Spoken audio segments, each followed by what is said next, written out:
एक बार मैंने आपको पहले भी बताया था, 4 बार बता चुका हूँ, 5वीं बार फिर बता रहा हूँ कि जब हम ये सोचते हैं कि शेयर बहुत नीचे आ गया, यहाँ से और नीचे नहीं जाएगा, तो असल में हमारी सबसे बड़ी भूल है वो। मैं अच्छा हूँ ये एक अच्छी बात है, मैं ही अच्छा हूँ ये एक घमंड की बात है सर।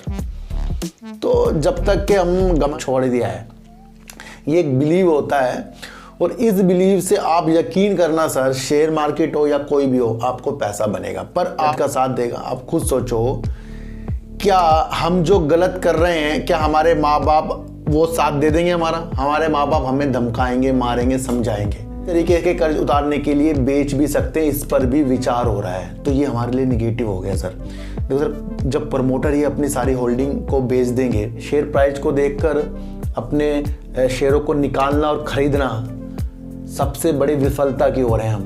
ये सबसे बड़ा हमारे अंदर एक बहुत बेकार पार्ट है। यकीनन हमारे सामने जो भी न्यूज आ रही है वो दिशा पॉजिटिव है तो पॉजिटिव बना रही है, निगेटिव है तो निगेटिव बना रही है, पर उस तरीके की चीज़ें शेयर मार्केट में होती हुई नहीं दिखाई देती।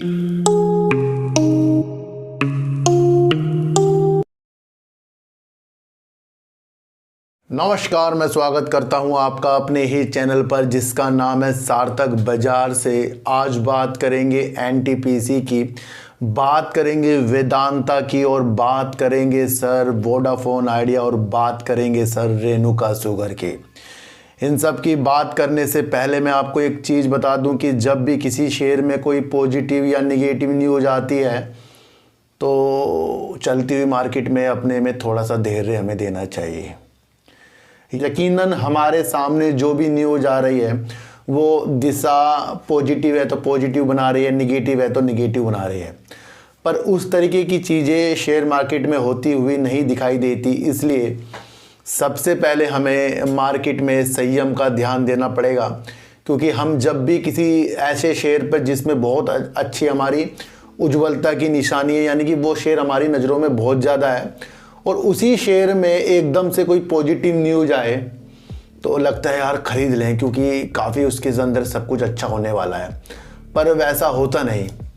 ये आज सारी चीज़ें मैं आपको इसलिए बता रहा हूँ क्योंकि चलती हुई मार्केट में ही वोडाफोन आइडिया के अंदर एक न्यूज़ निकल कर आई और उसकी कोई भी प्रतिक्रिया अधिकतर आपको देखने को नहीं मिली। तो उसके बारे में भी आज हम चर्चा करेंगे कि क्या वो न्यूज़ है सर। तो सर, इन सब की बात करने से पहले मैं आपको एक चीज़ बता दूं कि हम किसी भी धर्म से वास्ता रखते हों, हम किसी भी धर्म को मानते हों, लेकिन अपने काम को पूरा करने के लिए भगवान को तो हम याद करते ही हैं।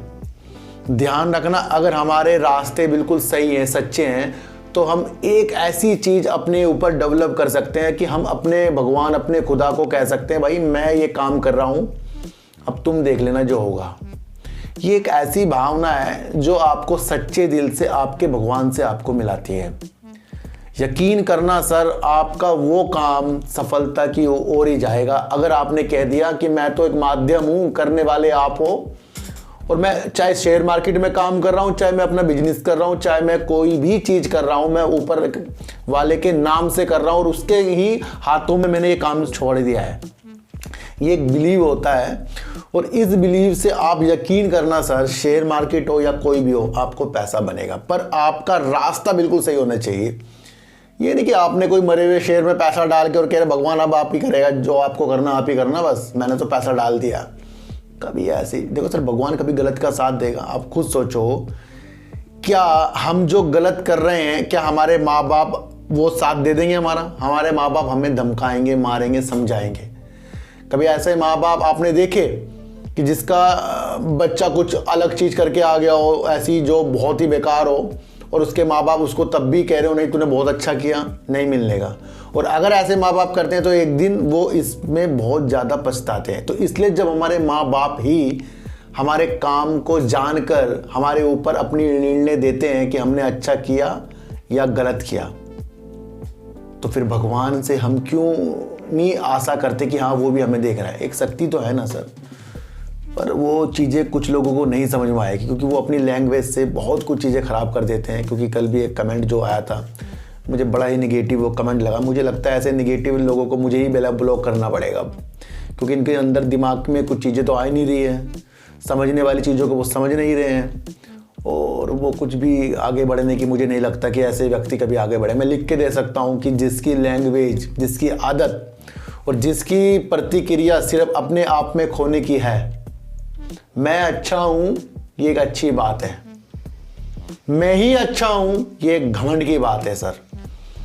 तो जब तक कि हम घमंड में रहेंगे तब तक कि हमें कुछ भी नहीं मिलेगा। तो जब हमारे माँ बाप हमें अच्छी राह दिखाते हैं तो फिर वो राह हम आगे की तरफ क्यों नहीं बढ़ाते।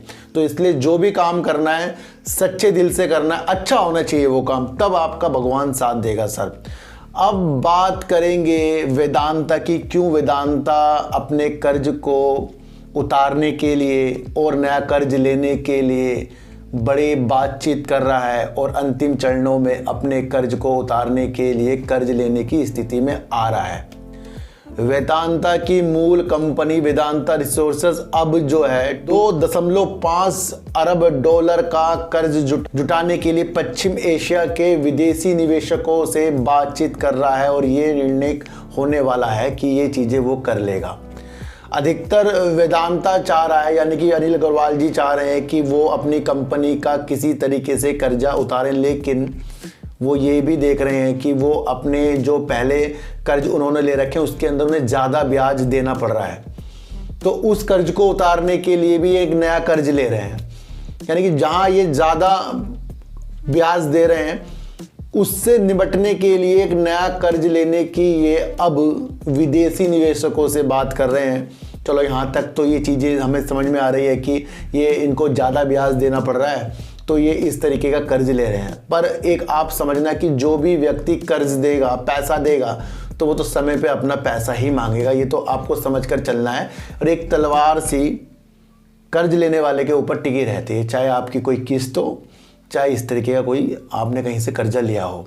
तो इसी तरीके से अनिल अग्रवाल जी अब इसके बदले कुछ और भी तो चीज़ें करेंगे भाई। अगर ये कंपनी कर्ज जुटाना चाह रही है तो उसके लिए इन्हें कुछ रखना भी तो पड़ेगा सर। एक न्यूज़ निकल के और आ रही है कि 63.71% की होल्डिंग वेदांता लिमिटेड में वेदांता रिसोर्सेज की है।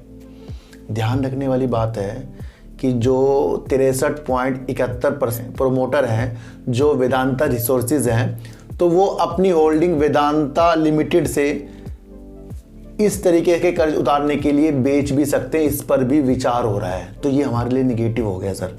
देखो सर, जब प्रमोटर ही अपनी सारी होल्डिंग को बेच देंगे तो कहीं ना कहीं से वो कंपनी लाजमी निगेटिव की ओर जाने के लिए तैयार है। पर मैंने आपको एक चीज़ बताई है कि जब तक कि ये अपने कंपनी के कारोबार को अलग नहीं करते, और उन्होंने हमें कह रखा है कि निवेशक और सरकार और भी जो निवेशक हैं उनके लिए जो ये कारोबार अलग कर रहे हैं वो हित में है। पर देखने को ये मिल रहा है कि वेदांता लिमिटेड के अंदर 63.71% के प्रमोटर ही वेदांता रिसोर्सेज है, वो कर्ज जुटाने के लिए अपनी होल्डिंग को बेच भी सकता है। तो ये निगेटिव आ गया। तो जब ये अपनी कंपनी को अलग करेंगे और अब के चीज़ों में बहुत ज़्यादा उतार चढ़ाव हो सकते हैं। ये मैंने आपको पहले ही बता दिया था कि कोई कंपनी अलग अलग कारोबार कर रही है ग्रुप, तो ज़रूरी नहीं कि उससे हमें आज कल में ही बहुत अच्छे दिख जाएंगे। मैंने कहा था उसके लिए हमें समय देना पड़ेगा। सबको ये चीज़ें याद है। अभी कंपनी ने आपको पता है लॉस भी किया है 915 करोड़ रुपए का। दूसरी तरफ अब ये कर्ज जुटाने वाली चीज़ें, मैंने आपको कहा था मार्च तक ये अपने कर्ज को इस तरीके से चुका भी देंगे। अब दोबारा से वेदांता रिसोर्सेज के ऊपर भी एक न्यूज आ रही है कि वो 2.5 अरब डॉलर का कर्ज जुटाना चाह रही है विदेशी निवेशकों से, क्योंकि वो जो पहले ब्याज दे रहे हैं वो ज़्यादा है, तो उसके लिए नया कर्ज अब लिया जा रहा है। फिर वहाँ पर 63.71% की अपनी होल्डिंग बेचने वाला विचार ही मुझे निगेटिव लग रहा है। आपको कैसा लग रहा है आप कमेंट कर सकते हैं। देखो, मैं किसी को खरीदने बेचने की चीज़ें नहीं बता रहा हूँ। जो चीज़ मुझे निगेटिव लगती है, जो चीज़ मुझे पॉजिटिव लगती है, मैं उस पर अपना व्यू बनाता हूँ। अभी तक के मुझे वोडाफोन आइडिया में जो अभी की स्थितियाँ थी, क्योंकि फंड और 5G आ नहीं रहा है, वो कुछ चीज़ें निगेटिव थी, लेकिन एक पॉजिटिव न्यूज़ और निकल कर आई है, उस पर भी हम विस्तार के दोबारा आज चर्चा करेंगे सर।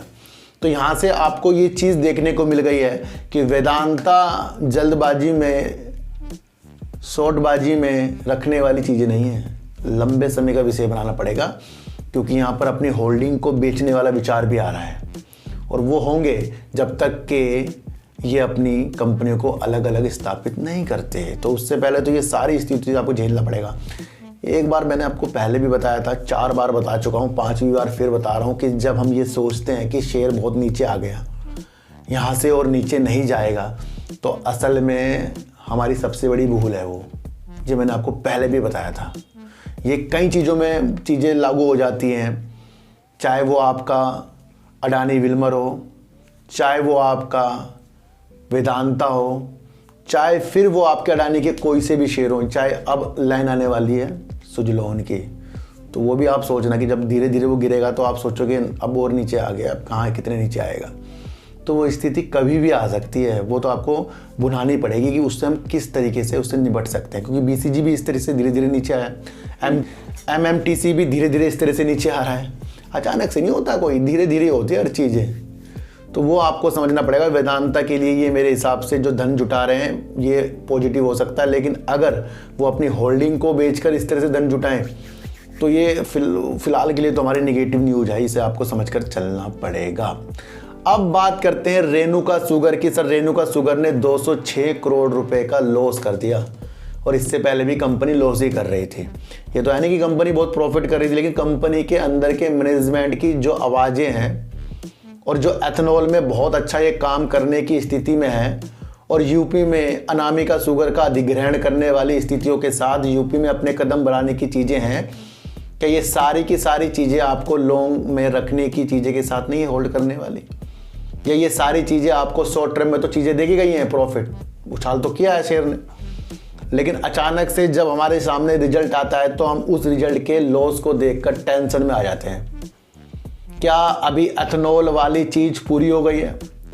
क्या अभी आगे जो तेल वाली कंपनियाँ, तेल विपणन कंपनियाँ हैं, वो और निविदाएं एथेनॉल के आपूर्ति के लिए नहीं बनाएगी कि उन्हें अब किस तरीके से आपूर्ति करनी है एथेनॉल के लिए, ब्लेंडिंग करने के लिए? क्या ये चीज़ें अभी आपको होती हुई दिखाई दे रही हैं? G20 में एथेनॉल को इतना उछाला, क्या ये आपको महीने भर में करके करामात दिखाने वाली चीज़ों के साथ है?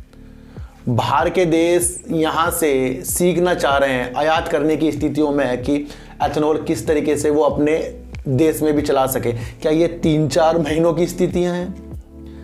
ब्राज़ील की उच्च तकनीक जो एथेनॉल के लिए है, उस पे ऊपर भारत की नज़र है, क्या ये जाती नज़र लग गई, हो गया काम?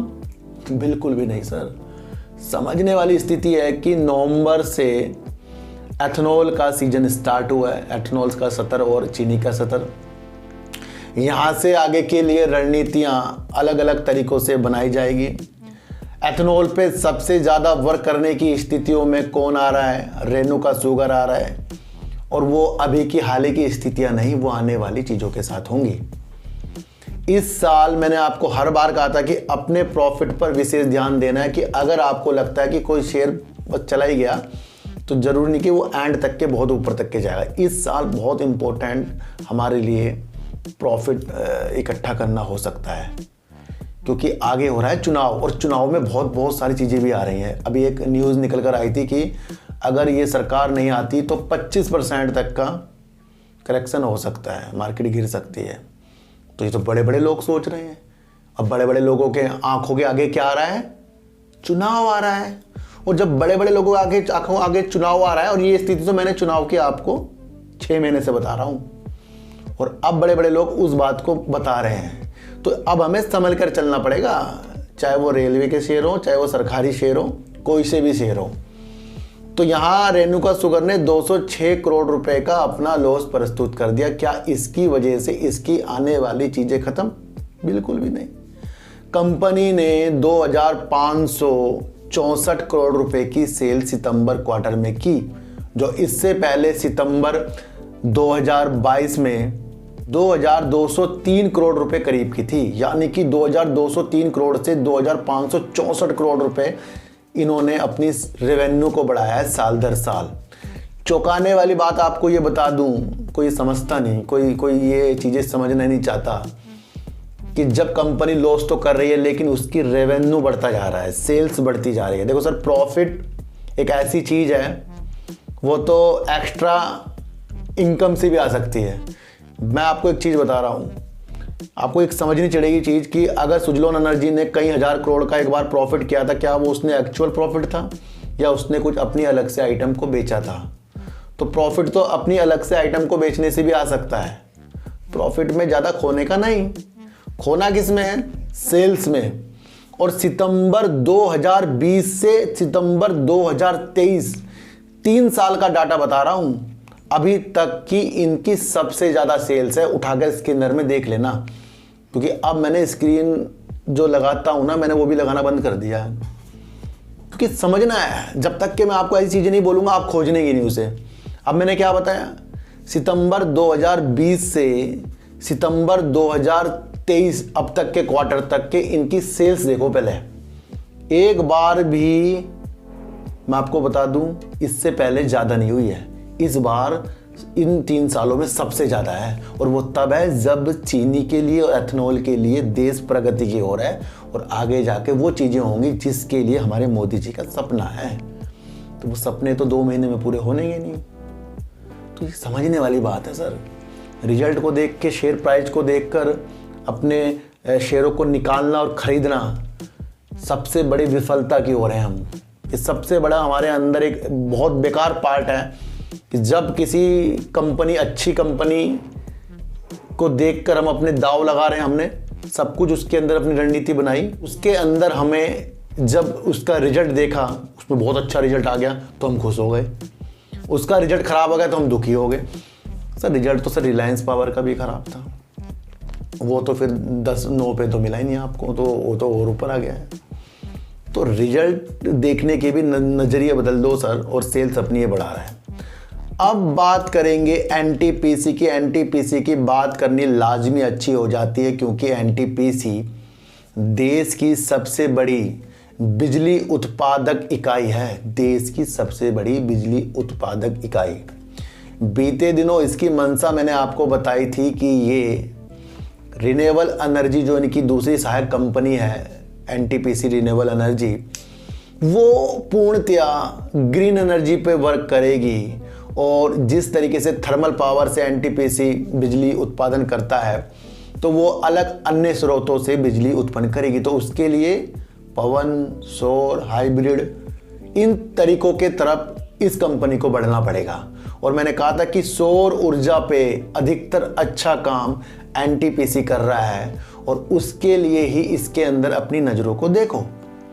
देखो सर, कोई एक ऐसी कंपनी जो आने वाले समय में अपने को नहीं ढालती, जिस तरीके से मौसम, जिस तरीके से बदलती दुनिया जा रही है, तो वो कंपनी फेल होनी है। अगर वो अपनी चीज़ों को ढाल रही है उन चीज़ों में, वैसे कोयला तो अभी जाने वाला यहाँ से है नहीं, लेकिन उन्होंने ढाल लिया अपनी दूसरी कंपनी को, तो यहाँ इम्पोर्टेंट हो गया है ये। वारी रिन्यूएबल एनर्जी एक ऐसी कंपनी है जो भारत की सबसे बड़ी, सर देखना सर, याद करना कि 2 बड़ी बड़ी कंपनियों ने आपस में हाथ मिलाए हैं।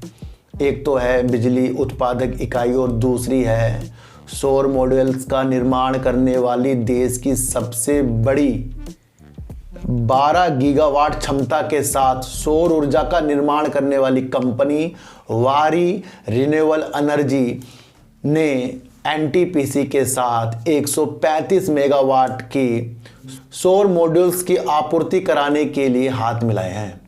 ध्यान रखना, वारी रिन्यूएबल एनर्जी का शेयर 1400 रुपये करीब का है, लेकिन इसकी तरफ देखना मत, दूर रहना है इस शेयर से।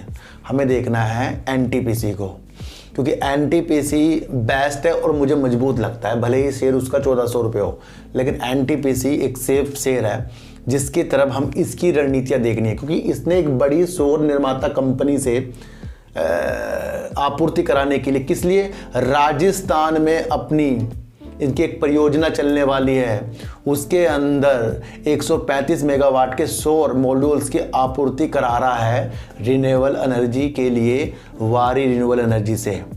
तो यहाँ पर क्या हो रहा है, एनटीपीसी सौर ऊर्जा की तरफ भागता जा रहा है।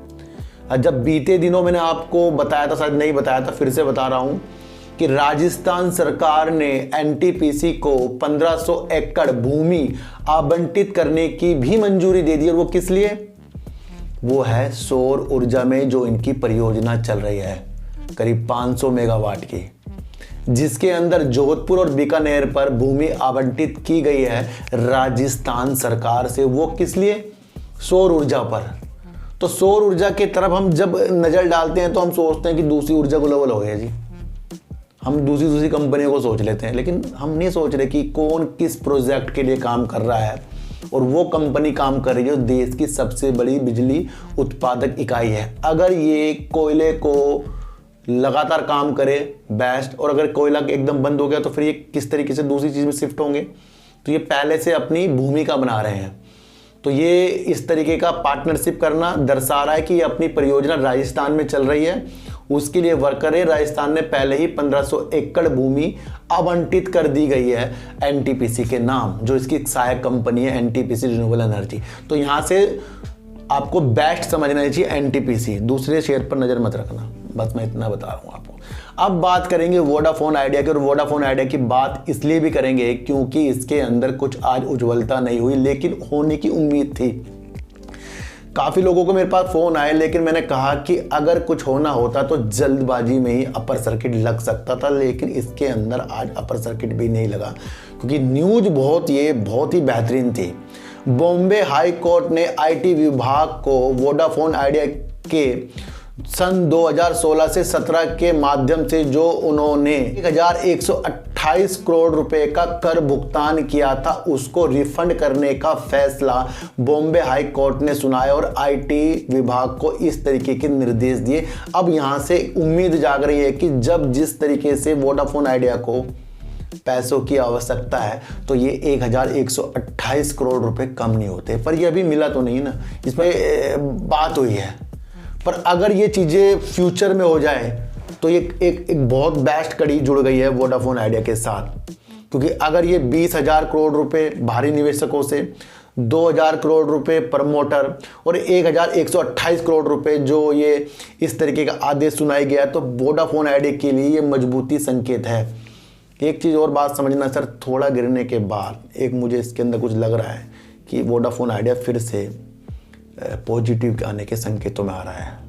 ये न्यूज़ छोटी नहीं है, न्यूज़ है बहुत बेहतरीन। अगर ये पुष्टि हो जाए, वैसे न्यूज़ चैनल तो मैंने देखा था, लेकिन फिर भी हम 1-2 दिन तक देखो सर, किसी भी न्यूज़ का पुष्टि होने के लिए 2-3 दिन का इंतजार करना ही पड़ेगा, क्योंकि कल को अगर न्यूज़ निकल कर आ रही नहीं जी ऐसा कुछ नहीं है, या कुछ और कर दिया हो आईटी विभाग ने, फिर दोबारा से केस डाल दिया हो कि जो हमने किया था वो सही है, तो ये सारी चीज़ें हो सकती हैं फ्यूचर में। लेकिन इस न्यूज़ से कुछ भी इफेक्ट वोडाफोन आइडिया में नहीं पड़ा। और मैंने आपको पहले कहा था कि फंड और उसके बाद 5G और उसके बाद ये चीज़ें धमाका करने के लिए है तो तैयार। ये कभी भी धमाका हो सकता है सर इसके अंदर, अगर वो चीज़ें हो जाएं फंड वाली, तो सबको पता है ना सर। तो उसकी रूपरेखा भी तैयार सी हो रही है इसके अंदर। और कल आपको मैंने BSNL भी बताया था कि कदमों के साथ आगे बढ़ रहा है, तो वो भी आपको लाजमी साथ साथ लेकर चलना पड़ेगा। तो आईटी विभाग को जब इस तरीके से कहा गया है 1128 करोड़ रुपए को वापस करने की चीज़ें, तो ये हमारे लिए तो बहुत पॉजिटिव न्यूज़ थी और काफ़ी लोगों ने इसके ऊपर ख़रीदारी भी की होगी। पर शेयर उस उम्मीद से बड़ा नहीं है, लेकिन इसने अपने ऊपर एक पॉजिटिव कड़ी तो जोड़ी है। शेयर बढ़े ना बढ़े, लेकिन एक पॉजिटिव कड़ी इसने अपने ऊपर जोड़ ली और कभी भी वो आगे जाकर आपको रंगीनते बहारों में आने की उद्देश्य से दिखाएगी। तो उसका भी हमें वेट करना है, क्योंकि 1128 करोड़ रुपए इस तरीके से अगर वोडाफोन आइडिया को वापस मिलेंगे, क्या ये छोटी चीज़ है? नहीं, ये सबको पता है बड़ी चीज़ है और इसी वजह से काफ़ी लोगों ने खरीदारी करी होगी, लेकिन वो हुआ नहीं इसके अंदर।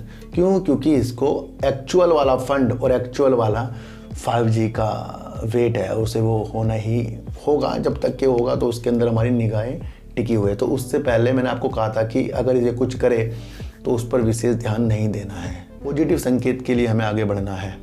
एनटीपीसी और वारी रिन्यूएबल एनर्जी ने आपस में किया है समझौता, और इस समझौते के साथ एनटीपीसी अपनी राजस्थान में सौर परियोजना को अच्छा करने के लिए अच्छे संकेतों के साथ आगे बढ़ने की उम्मीद और पॉजिटिव संकेत एनटीपीसी में दिख रहे हैं। वेदांता अगर अपना पैसा जुटाने के लिए इस तरीके से, वेदांता रिसोर्सेज अपनी होल्डिंग जो है वेदांता लिमिटेड में करीब 63.71% की होल्डिंग प्रमोटर की, अगर वो सारी बेचता है तो ये भी टेंशन वाली चीज़, और उससे पहले टेंशन नहीं लेनी जब तक कि ये अपने कारोबार को अलग अलग करने की दिशा में ना आए। तो उससे पहले तो कई चीज़ें इसके अंदर हो जाएगी। तो वेदांता अपने जो ज़्यादा ब्याज देने वाली चीज़ें हैं उसको कम करने के लिए नया कर्ज लेने की स्थिति में आगे बढ़ रहा है। तो ये आपको स्थिति समझकर चलनी पड़ेगी। रेणुका शुगर ने 2020 सितंबर से जो मैंने डाटा वहाँ तक के देखा है उससे अब तक के सबसे ज़्यादा इसने सेल्स और एथनॉल की चीज़ें और अलग अलग रणनीतियों वाली चीज़ें, अभी वो सारी की सारी चीज़ें नहीं हुई हैं। मैंने आपको फिर से वो एक चीज़ें पहलू समझाए जो हर कोई आपको नहीं समझाएगा। तो सर हर एक वीडियो को मेरी सच्चाई से सुनिए, खरीदने बेचने की दिशा से मत सुनिए, टारगेट सुनने की विशेषताओं के साथ इस चैनल पर आना नहीं है। और जिनकी लैंग्वेज ख़राब है उनको अपने माँ बाप का चेहरा जरूर देखना चाहिए, क्योंकि काफ़ी उम्मीद उनको अपने बेटे से होती है। और अगर उनका बेटा इस तरीके से चीज़ें कर रहा है तो मैं मानता हूँ कि वो अंकल आंटी बड़े परेशान होते भी होंगे, क्योंकि ऐसा लड़का उनका जो इस तरीके से लिखता है मुझे अच्छा नहीं लगता। मेरी दुश्मनी नहीं है उनसे, क्योंकि वो मेरे से काफ़ी छोटे हैं और छोटे होने के नाते ही मैं उनको कमेंट करता हूँ, समझाता हूँ। तो इसलिए किसी की भी टारगेट वाली वीडियो में खोने का नहीं है हमें।